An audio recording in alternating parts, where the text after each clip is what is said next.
Cybernetic kittens. You hear that and you probably think, what in the world is that? It sounds more like something out of a sci-fi movie than a serious scientific idea. But that's exactly what we're going to break down today. A new concept that might just change how we look at, well, almost everything.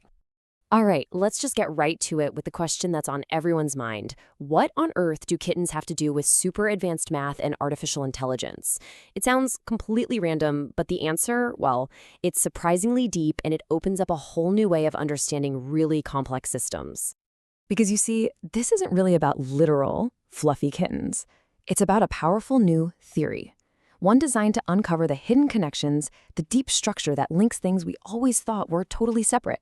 We're talking everything from the way circuits fire in our brains to the sophisticated self-regulating machines we're building. At the heart of all this is one of the most powerful drivers in all of science, that big, ambitious quest for unification. So let's put a formal definition on it. What is a cybernetic kitten? It's a unifying mathematical framework for studying complex, interactive systems. Now, the secret sauce here, the thing that makes it all possible, is a branch of math called category theory.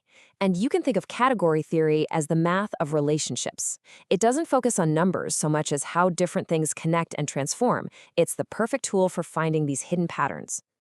And this is really how science works, right? Some of the greatest leaps forward in history have happened when someone found one simple, elegant rule that could explain two things that seem to have nothing to do with each other. That's exactly what's going on here. This theory is trying to unite two pretty different fields. On one side, you've got open games, which are used to model systems with strategic players who have goals. Think economics or AI.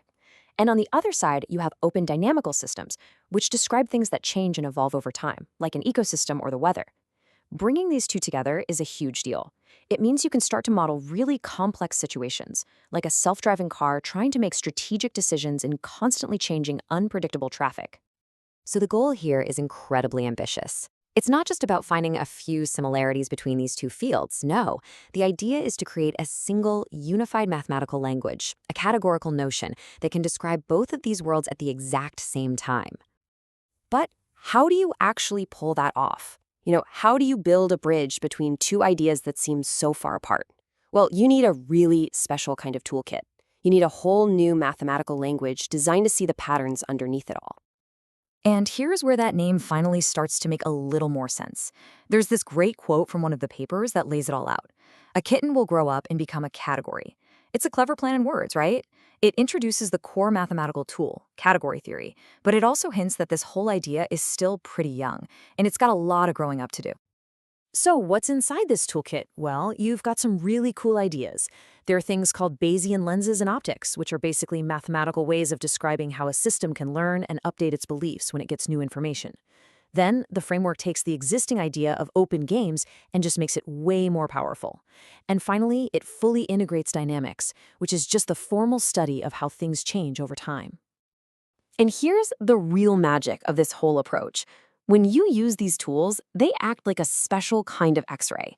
They let you look right past all the surface-level differences and see that underneath it all, a strategic game and an evolving biological system might actually be built on the exact same deep, fundamental structure.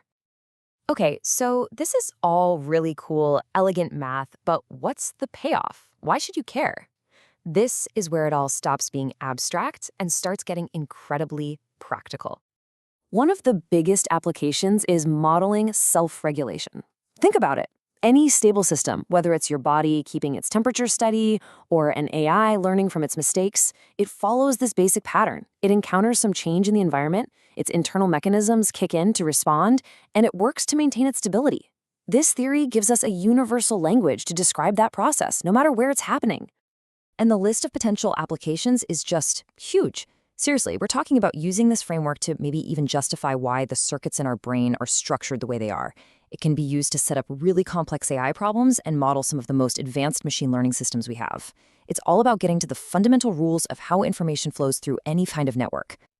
Which brings us right back where we started, to our central metaphor. This whole journey from a little kitten to a full-grown cat, or, a full-grown category. So yeah, that name, kitten, it was chosen on purpose. It's a humble way of saying that this theory, as powerful as it seems, is still in its early days. It's in a juvenile stage. It's quick, it's promising, but it has a lot of developing to do. And that leaves us with one last big question to think about. We've seen the incredible potential this theory has, even while it's still just a kitten. So you have to wonder, what amazing secrets about our world, our minds, and the machines we build will we finally uncover when this kitten grows up?